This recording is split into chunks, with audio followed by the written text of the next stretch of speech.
Hello friends, welcome to defence matrix. तो जब से इंडिया द्वारा गांडीव मिसाइल को अनवील किया गया है और ये शोकेस किया गया है कि इस मिसाइल के ट्रायल्स चल रहे हैं Su-30 MKI से, तब से हमारे वेस्टर्न नेबर्स जो हैं थोड़े परेशान हैं। तो जो परेशानी का कारण है वो यहाँ पर जेन्युइन है। जो कैपेबिलिटी गांडीव मिसाइल के साथ इंडियन एयरफोर्स को मिलेगी उसको पाकिस्तान एयरफोर्स द्वारा मैच किया जाएगा, इसकी पॉसिबिलिटी ऑलमोस्ट ना के बराबर एग्जिस्ट करती है।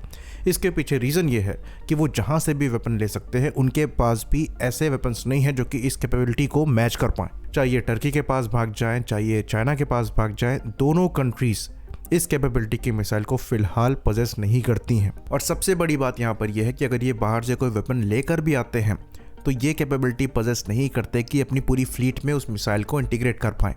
चाइनीज़ मिसाइल इनके अमेरिकन प्लेटफॉर्म में इंटीग्रेट नहीं होगी, ना ही फ्रेंच प्लेटफॉर्म में होगी। और अगर ये टर्की से कोई मिसाइल लाते हैं तो उसकी पॉसिबिलिटी कम एग्जिस्ट करती है कि ये मिसाइल इनके चाइनीज़ प्लेटफॉर्म से इंटीग्रेट हो पाए। वहीं पर क्योंकि गांडीव जो है वो इंडिया का ही R&D है, तो हम ये कैपेबिलिटी पजेस करते हैं कि फ्लीट वाइड इंटीग्रेशन इस मिसाइल का हम करें अपने सारे के सारे प्लेटफॉर्म में, चाहे वो प्रेजेंट में है चाहे वो फ्यूचर में है। हमें किसी का सपोर्ट नहीं चाहिए। तो किस पायलॉन में लगाना है, चाहे ये मल्टी रैक है या ड्यूल रैक है, ये सब कैपेबिलिटी हम पजेस करेंगे। हाँ, मीटियोर मिसाइल के साथ हमारे पास पहले से ही एज था, पर क्योंकि वो टेक्नोलॉजी हमारी नहीं है, मिसाइल हमारी नहीं है, तो इंटीग्रेशन दूसरे प्लेटफॉर्म में उनका कर पाना मुश्किल था। और यहाँ तक कि रशियन प्लेटफॉर्म से उनको इंटीग्रेट करने में परेशानी भी सामने लाई गई थी, जो कि हमारी इंडिजिनस मिसाइल से दूर हो रही है। तो 36 एयरक्राफ्ट हमें एज तो दे रहे थे, पर अब लगभग 250 के ऊपर एयरक्राफ्ट इस कैपेबिलिटी को पजेस करेंगे, जो कि एयर डोमिनेंस या फिर एयर वॉरफेयर में एनिमी के लिए नाइटमेयर है। और सबसे बड़ी बात यहाँ पर यह है कि ये कैपेबिलिटी डेटा लिंकिंग के साथ में है। और क्योंकि टेक्नोलॉजी आपकी है तो फ्यूचर अपग्रेड्स भी आप खुद ही कर सकते हैं। तो फ्यूचर में अवैक से इंटीग्रेशन भी हो सकता है, क्योंकि वो भी आप डोमेस्टिकली डेवलप करेंगे।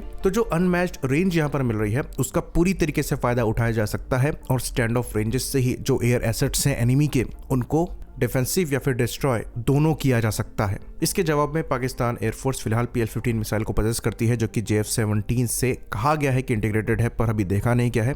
J-10 से ही खाली फायर होने में सक्षम है और वहां पर भी रेंज आपको 140 किलोमीटर की अप्रॉक्स की मिलती है। तो वो गांडीव मिसाइल के क्लोज भी नहीं है। और यहाँ पर हम खाली रेंज से कंपैरिजन करके नहीं बोल रहे हैं। तो ये ड्यूल पल्स की मिसाइल जो एनर्जी है उसको जनरेट करके उसी पर राइड करती है, एनर्जी को सस्टेन नहीं कर सकती। तो जो वहां पर आपको लॉन्ग रेंज मिल रही है वो इफेक्टिव नहीं होगी। और यहाँ पर हम मैक्सिमम रेंज की बात कर रहे हैं।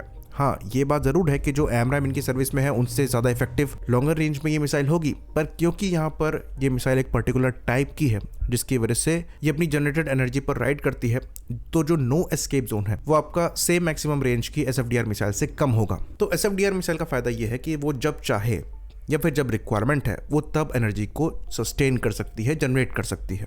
तो एंड गेम में ये मिसाइल डेंजरस हो जाती है। इसलिए यहाँ पर जो रेंज मिल रही है उसको मैक्सिमम 340 किलोमीटर तक क्लेम किया जा रहा है। हाँ, उतनी रेंज में फाइटर प्लेटफॉर्म एंगेज कर पाएगी, इसकी पॉसिबिलिटी बहुत कम रहेगी। लेकिन जो आपके स्लो मनूवरिंग सपोर्ट प्लेटफॉर्म है, जैसे कि एवैक्स हो गए, टैंकर्स हो गए, उनको ये टारगेट कर पाएगी। तो इंडियन एयरफोर्स के जो फाइटर प्लेटफॉर्म होंगे उन्हें बॉर्डर के पास जाने की रिक्वायरमेंट भी नहीं होगी एनिमी को डिफेंसिव रखने के लिए। और यही चीज़ पाकिस्तान एयरफोर्स को परेशान कर रही है। और उसके ऊपर परेशानी यह है कि वो कहीं भी हाथ पैर मार ले, उनके पास कोई सॉल्यूशन नहीं है, क्योंकि यूरोप इनको मीटियोर देगा नहीं। और अगर दे भी दी गई तो ये लगाएंगे कहाँ पर? चाइना के पास ही चले गए तो चाइना ज़्यादा से ज़्यादा इनको PL-17 या PL-20 पकड़ा देगा। तो ये जो PL-17 मिसाइल है ये एक बड़ी और काफ़ी हैवी मिसाइल है। ये मिसाइल फाइटर प्लेटफॉर्म को एंगेज करने के लिए मेनली नहीं बनाई गई है। इवन J-20 जैसे एयरक्राफ्ट के इंटरनल वेपन बे में भी ये मिसाइल नहीं आती है। तो ये J-10 एयरक्राफ्ट ही कैरी कर पाएगा। और ये मिसाइल भी ड्यूल पल्स को यूज़ करती है, साथ में थ्रस्ट वेक्टरिंग भी यहाँ पर दी गई है। तो ये लॉफ्टेड ट्रेजेक्ट्री को यूज़ करती है एक्सटेंडेड रेंज के लिए, जो कि इसे सुटेबल बनाता है एवैक्स या फिर एटीओ रिफिलर्स को टेक डाउन करने के लिए। फाइटर प्लेटफॉर्म के केस में इसका बड़ा डायमेंशन और हैवी वेट इसके अगेंस्ट में जाएगा और ये अपनी एनर्जी को काफ़ी तेज से लूज करेगी हैवी मैनूवर्स की कंडीशन में, जिसकी वजह से उस केस में आइडियल नहीं है। और इसीलिए चाइना द्वारा भी मेनली इसे एवैक्स किलर के तौर पर ही बताया जा रहा है। बाकी चाइना द्वारा जो मिसाइल डेवलप करी जा रही है जो कि गांडीव की कैटेगरी में होगी, इसे PLXS या फिर PL-21 कहा जाता है। तो उस मिसाइल को सॉलिड फॉर्म में आज तक नहीं देखा गया है, तो उस मिसाइल की क्या प्रोग्रेस है इसका अता पता नहीं है। तो वो मिसाइल गांडीव के कंपैरेबल होगी, पर उसका क्योंकि अता पता नहीं है तो क्लियरली जो प्रोग्रेस है वो इंडिया के कंपैरिजन में थोड़ी पीछे है। बाकी अगर ये टर्की के पास जाते हैं तो टर्की द्वारा जो इंडिजिनस मिसाइल्स डेवलप करी जा रही हैं, जो कि गॉकटक प्रोग्राम के अंतर्गत डेवलप करी जा रही हैं, उसके अंतर्गत गॉकटक या फिर पेरिग्रीन मिसाइल जो है वो BVR मिसाइल है, लेकिन वहां पर भी आपको मैक्सिमम रेंज 100 किलोमीटर के अप्रॉक्स ही मिलेगी। जो कि उसको AMRAAM की कैटेगरी में डालेगी। तो एकमात्र वही मिसाइल है जो कि सर्विस में इंडक्ट होने लायक है और कहा जाता है कि वो JF-17 से इंटीग्रेट करी जाएगी, जो कि PL-12 मिसाइल पर एक अपग्रेड होगा JF-17 के लिए, क्योंकि अभी तक कोई सबूत नहीं मिलता है कि ये प्लेटफॉर्म PL-15 मिसाइल को कैरी करने में कैपेबल है। हाँ, टर्की द्वारा भी काम किया जा रहा है सिमिलर कैटेगरी की मिसाइल पर, जिसे स्काई खान या फिर गोखान कहा जाता है।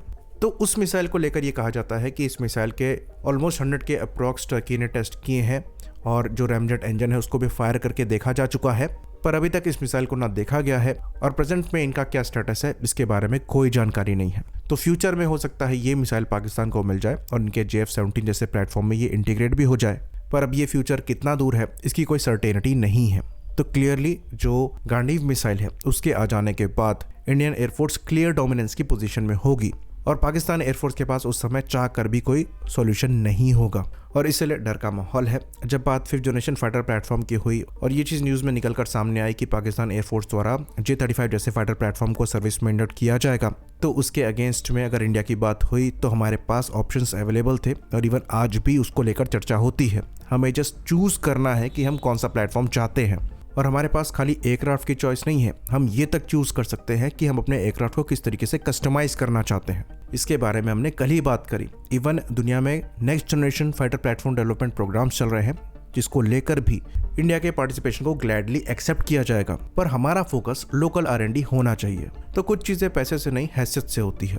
आज इंडिया के जियोपॉलिटिकल इमेज और इन्फ्लुएंस की वजह से हमारे पास ये ऑप्शंस हैं और गांडीव प्रोग्राम ये शोकेस करता है कि हम लोकल R&D की वजह से ही एक एज की पोजीशन में आए हैं।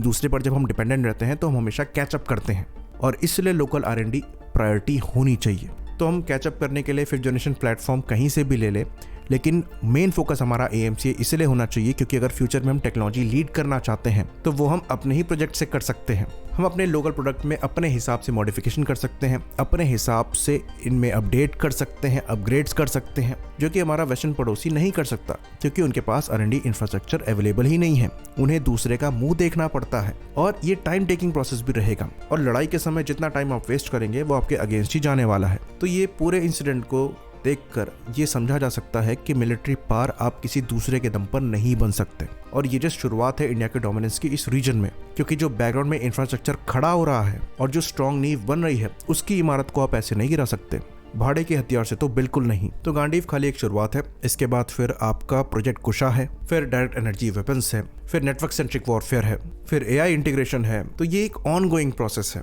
और कॉम्पिटिशन हमारा चाइना है। आई होप इन्फॉर्मेशन यहाँ पर क्लियर रही हो। इसी बात पर इस वीडियो को हम खत्म करेंगे।